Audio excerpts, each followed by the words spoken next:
અમદાવાદ શહેર ગુનાખોરીનું હબ બની રહ્યું છે। દિવસે દિવસે લૂંટ, ચોરી, મારામારી, છેતરપિંડી, ખૂન જેવા બનાવો વધતા જ જઈ રહ્યા છે। પોલીસ તેના પર નિયંત્રણ મેળવવા કામયાબ નથી થઈ રહી, માત્ર એક્શન પ્લાન બનાવી રહી છે, પરંતુ કાર્યવાહી નથી કરી રહી।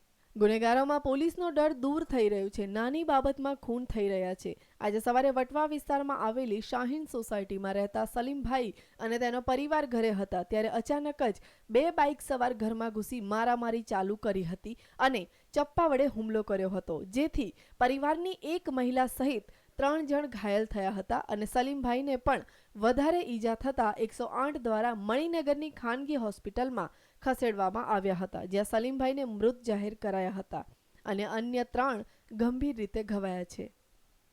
તે અમને બી ચક્કુને કાકાને એ લોકોને બે ચક્કુથી માર્યો, મારી ના બાઇક નંબર નથી, રેડ કલરની પેશન હતી, રેડ એન્ડ બ્લેક। એ બાજુમાં એક રહે છે, એની જે 2 જણા આવેલા એમાંથી એક બાજુમાં રહે છે અને એક કોણ હતો એ ખબર નથી।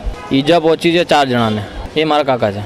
પોલીસને બનાવની જાણ થતાં પોલીસ ઘટના સ્થળે જઈ તપાસ હાથ ધરી હતી। પોલીસની પ્રાથમિક તપાસમાં સામે આવ્યું છે કે પાડોશીએ જ પાડોશી પર હુમલો કરાવ્યો હતો અને છેલ્લા ઘણા સમયથી બંને પાડોશી વચ્ચે ઝઘડો ચાલતો હતો। થોડા સમય અગાઉ તાજિયા દરમિયાન મ્યુઝિક વધારે અવાજમાં વગાડવા બાબતે ઉગ્ર બોલાચાલી થઈ હતી, જેથી મામલો બીચક્યો હતો। જે વાતને ધ્યાનમાં રાખી તેના પાડોશી સિકંદર કાણીઓ અને તેના મિત્રએ હુમલો કર્યો હતો, જેથી એકનું મોત નીપજ્યું છે અને 3 વ્યક્તિ ગંભીર રીતે ઘાયલ છે।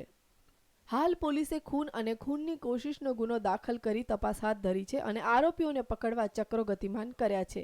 કેમેરામેન મિત ભટ્ટ સાથે કશ્યપ જોશી, ન્યૂઝ ઓનલાઈન, અમદાવાદ।